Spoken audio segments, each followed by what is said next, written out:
Henceforth, my brother and his wife declared, "We'll manage the household independently, so find another place to live." My mother, aligning herself with their decision, treated me as an impediment.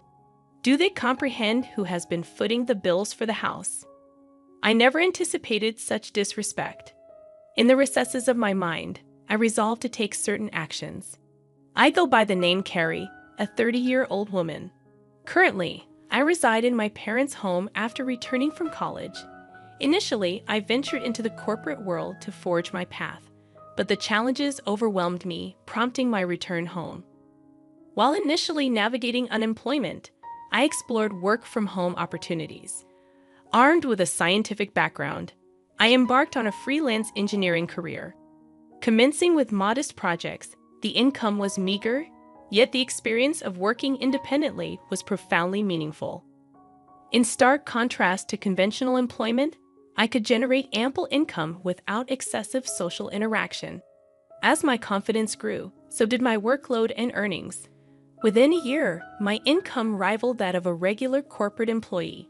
However, the predicament lay in my parents' understanding, especially my mother's reluctance to embrace my work-from-home lifestyle. My father grasped my explanation, but my mother, rooted in traditional beliefs, harbored apprehensions about what she couldn't fathom. Despite my earnest attempts to elucidate, my mother persisted with questions like, "How long do you plan on staying home?" and insinuations about the legitimacy of my online work. Despite presenting evidence of client emails and salary statements, my mother remained unconvinced. She suspected it to be some shady business or involvement in a dubious religion, despite the consistent payments and the legitimacy of my job. Despite my detailed explanations, my mother remained steadfast in her skepticism. She continually expressed concerns about the possibility of relying on unemployment benefits, emphasizing their impermanence.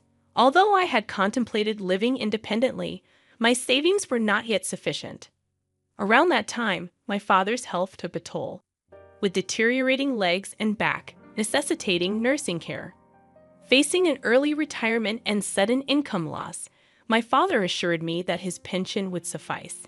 However, acknowledging my mother's spending habits, I questioned his ability to manage. His face wore the fatigue of anxiety about the uncertain future. My father had supported me through college and even when I returned home due to mental health challenges. The idea of leaving him alone and continuing to live independently troubled me. My mother, too, grappled with confusion over my father's sudden condition. Contemplating the situation, I felt a sense of responsibility and a desire to give back. Reassuring my father, I pledged to support the family from that point onward. He expressed surprise, doubting my income's adequacy, but I confidently showed him my stable financial situation. Grasping the reality, my father, who had always understood my circumstances, was taken aback by my newfound stability. Encouraged by his understanding, I offered to help with household expenses, medical bills, and other financial obligations.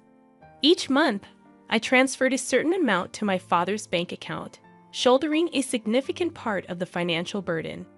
As my mother had been using my father's credit card, I created a new main card and provided her with a supplementary card.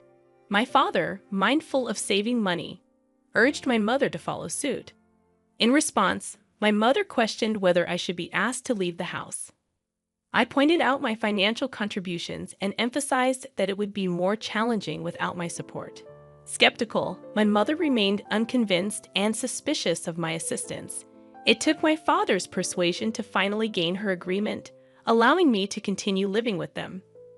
Continuing my work and household responsibilities, I found my mother increasingly taking my assistance for granted. Her strictness intensified, with constant remarks about the speed of my chores. "Can't you finish your chores faster?" she would complain. I explained the challenge of multitasking while working, but she dismissed my concerns. The strain on my relationship with her became apparent, and it seemed irreparable. In contrast, my father, understanding my efforts, provided much-needed support. Despite this strained dynamic, we persevered in this manner for a year. After a year, my father's health took a sudden downturn. requiring hospitalization. Visiting him daily, I shared moments of concern and reassurance. Aware of the strain on me, my father expressed gratitude, acknowledging the difficulties in my relationship with my mother. As my father grappled with health issues, the already strained relationship between my mother and me deteriorated further. Despite feeling suffocated at times, I remained committed to supporting my family. Recollections of my mother's past efforts, especially during my student days, kept me steadfast in this commitment. However, a significant shift occurred when my mother welcomed my brother Kevin and his wife Mary. Their unexpected arrival brought an abrupt change to my living situation. My brother explained their decision, stating they would be living in the house from now on to ease the burden on me. I was taken aback, and my mother seemed to avoid eye contact. While my brother and his wife claimed their intention was to support me, a hidden meaning lingered in their words. My mother, expressing gratitude, subtly hinted at my need to contribute more to the household. Despite the surprise, I learned that my brother, a graduate of a prestigious college, had joined a reputable company. The unexpected turn of events left me questioning the true motives behind my brother and his wife's presence in our home. Certainly, he must have been earning a substantial salary, but I too was diligently pursuing my own endeavors. I wondered if they could manage without my contributions. Transitioning into a new life at home with my brother and his wife proved to be more demanding than anticipated. "Wake up, Perry, make breakfast," my brother's wife hollered, banging on my door. Fully awake and already engrossed in my work as a morning person, I explained that I was already up and working. Despite my work commitments, they insisted that I prepare breakfast. "Get on with it and get breakfast ready," she demanded. I reluctantly forced myself to assist, considering our family's usual morning freedom. Typically, we enjoyed meals at our own pace, especially when my mother and brother's wife were present. I presumed it was customary for the wife to prepare breakfast for her husband. However, my sister-in-law insisted on cooperation, and I reluctantly joined them in the kitchen. Despite my efforts, their dissatisfaction was evident. "Is this what you prepared for breakfast?" "This isn't enough," they complained. I had meticulously crafted a breakfast plate featuring soft scrambled eggs, a refreshing lettuce salad, fresh buttered toast, and a succulent sausage, thinking it would be well received. However, it seemed I had missed something. "You don't have to eat it," I retorted. But their surprise was palpable. Their reaction turned confrontational, questioning my attitude and who I thought I was. My brother, often condescending, mocked me, likely influenced by our mother. Despite explaining my work commitments, they dismissed it. "What kind of work is that? Are you crazy?" they exclaimed. Frustrated by their lack of understanding and the impact on my work, I packed my laptop, ignored their protests, and left the house. As I departed, my brother's voice echoed in the background, demanding to know where I was going. Ignoring the question, I proceeded to my father's hospital room. As I hurried into my father's hospital room, his surprised gaze met mine. "Carrie, what's wrong? You seem flustered," he observed. I recounted the recent incident, and my father, wearing a surprised expression, responded, "I didn't know they were. I'm sorry, Carrie. Don't worry about it. You can choose your own way of life." Feeling lost, I expressed concern that my mother might feel more comfortable if my brother Kevin were at home. However, my father reassured me, "You don't need to be in a place where you don't feel comfortable. All I want is for you to live happily. Live your life the way you want to live." Encouraged by my father's words, I decided to leave home. Upon returning that evening, I encountered a tense scene resembling a movie. The serious faces of my mother, brother, and sister-in-law greeted me. My brother accused me of not being at work, forcing him to take the day off. I inwardly questioned the responsibility of easily taking time off work. Their voices escalated, culminating in my brother demanding, "Get out of here. From now on, the three of us will live together. If you don't want to stay, please leave. We don't need an overbearing presence like you to support us." It was a shocking statement, and I replied in surprise, "Why?" Ignoring my protests, my brother and his wife insisted on my departure.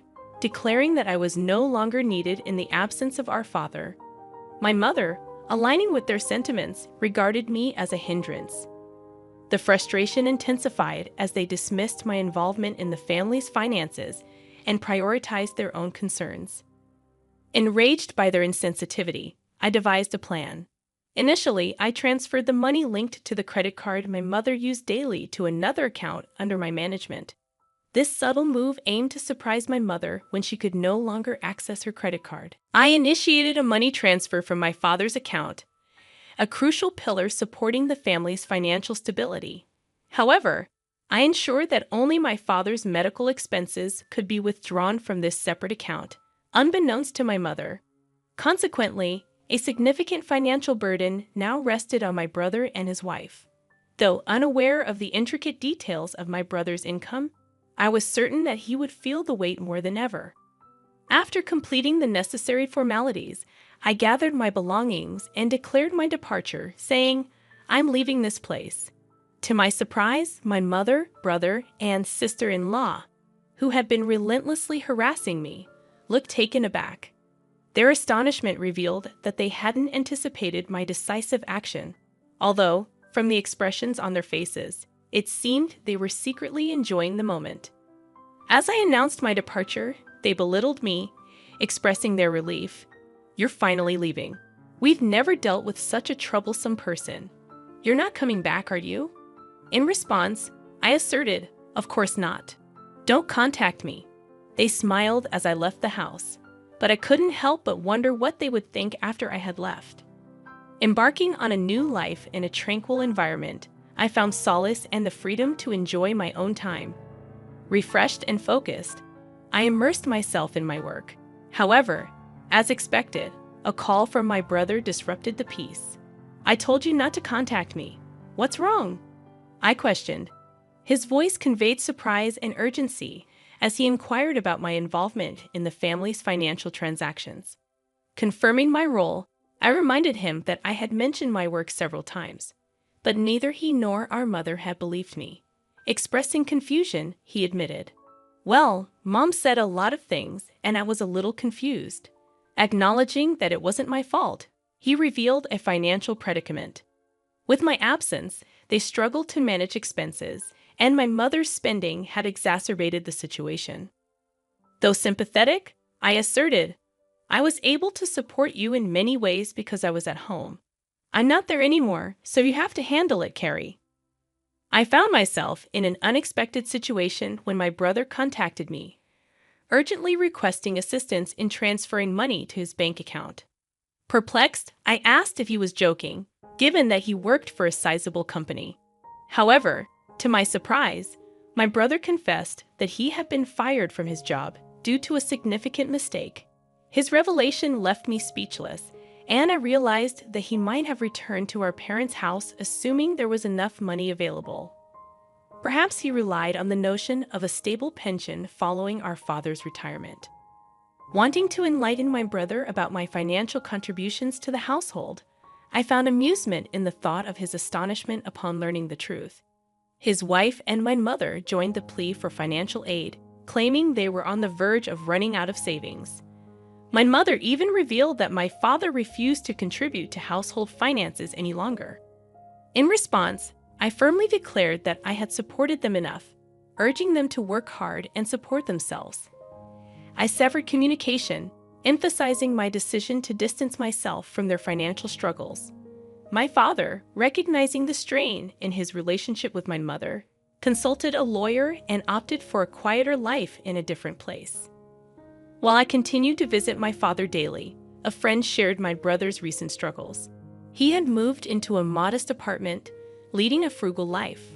My mother, once a homemaker, faced challenges in her sudden job, while my brother found it difficult to adapt to the opinions of younger colleagues. Despite his wife's efforts, she succumbed to the pressure and departed, leaving my brother and mother to navigate their challenges together. Concerns lingered for my mother, who maintained her habit of overspending, accumulating debts. However, I recognized my limitations in offering assistance. Focused on my own endeavors, I worked diligently in a comfortable living space, gradually accruing more resources. Contemplating new ventures, I aim to spend quality time with my cheerful father, appreciating every moment with him.